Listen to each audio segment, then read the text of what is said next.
हस्बे आदत पूरी दुनिया के सामने कश्मीरी कौम को धोखा देते हुए इसकी आईनी खुद मुख्तारी ख़त्म करके भारत में जम करने का ऐलान किया।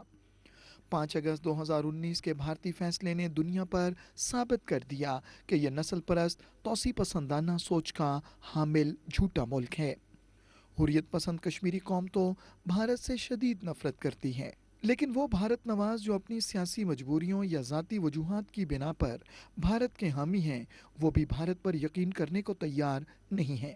हमने आपसे कहा कि कश्ती में चढ़ने से पहले आपने हमारे साथ कुछ वादे किए थे, और वो वादे मतलब किसी फर्द के किए हुए नहीं थे। आप ये नहीं कह सकते हो, मुझे बात करने दीजिए। आप ये नहीं कह सकते हो कि ये वादे जो हैं ये कांग्रेस पार्टी के थे या ये वादे जवाहरलाल नेहरू साहब के थे।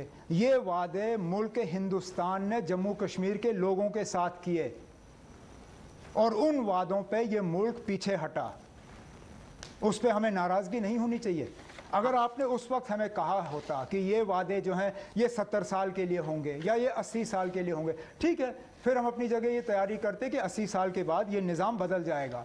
लेकिन हमें ये कहा गया था कि जब तक जम्मू कश्मीर भारत का हिस्सा रहेगा, तब तक भारत के ये आइन के अंदर जम्मू कश्मीर का जो हिस्सा है, जो स्टेटस है, वो हटके होगा। उस वक्त आपने फिर हमारे साथ ये वादा क्यों किया था? काबिज इंतज़ामिया ने मकबूजा रियासत के नौजवानों के खिलाफ इकदाम करते हुए हुक्म दिया है कि जो पत्थरबाजी में मुलविस होगा उसे सरकारी नौकरी और पासपोर्ट नहीं मिलेगा। इस पर उमर अब्दुल्ला ने भारत पर अदम एतमाद करते हुए भारत का भयानक चेहरा इन हक़ाइक़ के साथ बेनकाब किया। इंटरव्यू के शुरू में लोगों को क्या कहा कि मैं बंद रहा था, और कितने दिन बंद रहा आपने गिन के दिया था? 234 दिन। 370 के बाद के लिए आपने मुझे बंद किया। Maybe a preventive action. It was long and we all said that this should get over. आप मानते हो गलत था? For a long period of time. था ना गलत, लेकिन पुलिस ने उसको जस्टिफाई किया, डोसियर के बुनियाद पे कागज बनाए, बाज़ाब्ता एक केस बना मुझे बंद रखने का, जिसको आप खुद कहते हो गलत था। कल को अगर यही किसी और नौजवान के साथ हो जाए जिसके बुनियाद पे उसको नौकरी ना मिले, क्या वो गलत नहीं होगा? आपने मुझे, आप व्यक्तिगत आपकी बात नहीं कर रहा हूं, मैं इंस्टीट्यूशंस की बात कर रहा हूं। मुझे जब जम्मू कश्मीर पुलिस ने बंद किया, ये कहते हुए किया कि मैंने लोगों को वोट डालने के लिए तैयार किया था एक बॉयकॉट मुहिम के खिलाफ, और उस बुनियाद पे मुझे पीएसए के तहत अंदर बंद किया गया।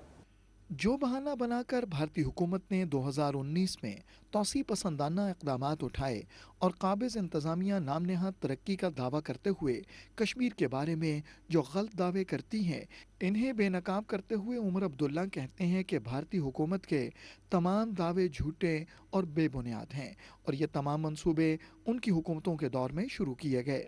Show me one new investment that has come.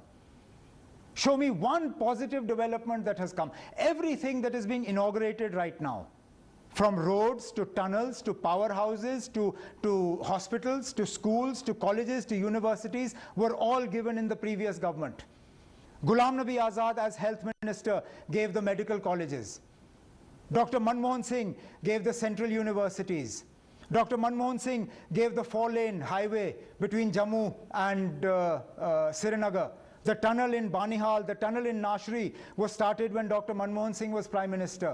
The Zojila tunnel and its the predecessor, the Zedmore tunnel. Again, I was there when the foundation stone was laid during Dr. Manmohan Singh's government. Let me list out for you what we did, and then you list out what has been done over the last 2 years, and let's see where we are.